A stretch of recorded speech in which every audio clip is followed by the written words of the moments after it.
ನನ್ನ ಹೆಂಡತಿ ನನ್ನ ನಂಬಿ ಇವನ್ನ ನನ್ನ ಕೈ ಕೊಟ್ಟೋಗಿದ್ದಾಳೆ. ಈ ನಂಬಿಕೆನ ನಾನು ಇನ್ನೊಬ್ಬಳು ಕೈ ಕೊಡಲ್ಲ. ಇಷ್ಟು ದಿನ ಇದು ಬರೀ ಅಪ್ಪ ಮಗನ ಊರಾಗಿತ್ತು.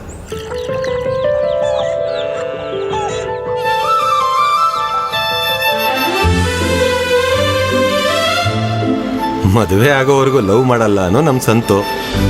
ಸ್ಕೂಲ್ ಮೆಟ್ಲು ಹತ್ತದೆ ನೇಗ್ಲು ಹಿಡಿದಿರೋ ಮಗನಿಗೆ ಡಿಗ್ರಿ ತಗೊಂಡಿರೋ ಹುಡುಗಿನೇ ಮದುವೆ ಮಾಡಿಸ್ಬೇಕು ಅಂತ ಹಠ ಹಿಡಿದ್ರು ನಮ್ಮ ನಾಗಣ್ಣ. ನಿಮಗೆ ಗೊತ್ತಲ್ವಾ ರೈತರ ಮಕ್ಕಳ ಕತೆ. ಆದರೆ ಆ ದೇವರು ಒಂದು ಕತೆ ಬರೆದಿರ್ತಾನಲ್ವಾ,